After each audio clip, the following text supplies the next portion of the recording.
Nelson Chamisa kwadzoka zvekare aiwa otaura his agenda otaura chokwadi chaita kunyangwe mastates nedzimwe nyika dzese dzemuAfrica dzinyazokanoti aiwa vaNelson Chamisa vanotaura chokwadi nokuti muzara nezuro sezvamengoza kutanga ri Africa Day akataura mashoko aiwa anouya achisimbisa vanhu akauya akataura pamusoro peAfrica Day zvakaita kuti vanhu vanyatsokuziva kuti aiwa Nelson Chamisa ndiye mutungamiri chaiye aiwa sapinda mashoko atagwa naNelson Chamisa vanokuti vasubscribe ulike utina on the bell icon nokuti anoyanyora achiti unity prospers nations.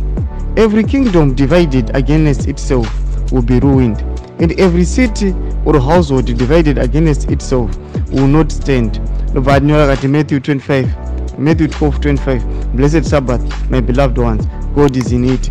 Mashoko anotaura mashoko ekuti unity prospers nations. Kana pasina unity hapana zvatokwanisa kuita, kana pasina unity hapana kwatokwanisa kuenda. Saka vaNelson Chamisa mangara munongoziva kuti ndiye mumiriri wenyu, ndiye mumiriri wevoice renyu munyika yeZimbabwe. Anoyatira mashoko aya achiti aiwa tinofanira kuva neunity nyangwe iri Africa Day. We must remember kuti tofanira kuva neunity kuti tikwanise kuenda mberi. Pasina unity hapana chatinoita. Ndiwo mashoko atagwa naNelson Chamisa vakati aiwa God is in it. Saka chimbotudze mafungiro enyu noti kudii pamusoro aiwa pemessage yamapunga naNelson Chamisa. Pine comment section medu tudze mafungiro enyu. Musanga no subscribe pakulike channel, turn on the bell icon.